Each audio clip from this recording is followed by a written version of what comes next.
I'm going to show you how you can put entire worlds inside teeny tiny little objects. It looks complicated, but it is super simple. I'm not going to waste your time by showing you how to model simple objects. This is all about the technique of making this because you can do whatever you want. So I have a box just here, and these are the contents. As you can see, these gears clearly do not fit inside this box. They are far too big. And what I've done is I've separated these into two separate collections. So I have the box and all the lighting that goes alongside it. And I've also got the innards and all the lighting that goes alongside that. And I've got a separate collection just for the camera. So let's focus on the box for a minute.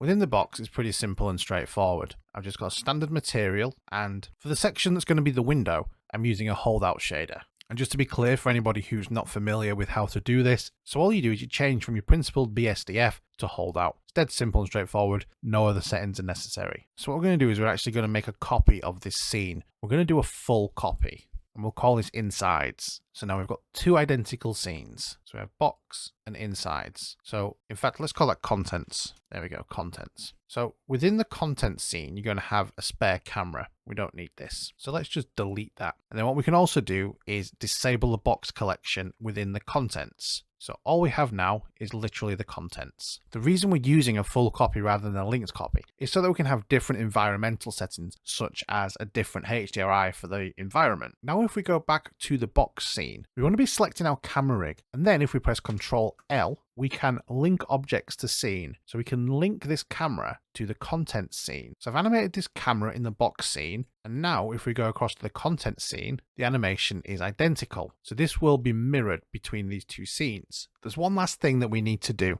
and we need to do this in the compositing tab. We need to create a new render layers node and an alpha over node. And what we're going to do is we're going to plug the image into the alpha over with the FAC set to the alpha, and then the output going to the composite. We also need to make sure that we select our content scene down here. So the top one will be our box scene and the bottom will be our content scene. And what this is going to do is it's going to render both of these scenes one after another and then combine them together. Let's do one last check before we hit render. So in the content scene, we need to make sure we have the box collection deactivated. And in the box scene, we need to make sure we have the insides collection deselected. Now all you have to do is render out your animation. And that's it. Did you find this useful? Let me know in the comments. Hit that thumbs up if you liked it and subscribe for more.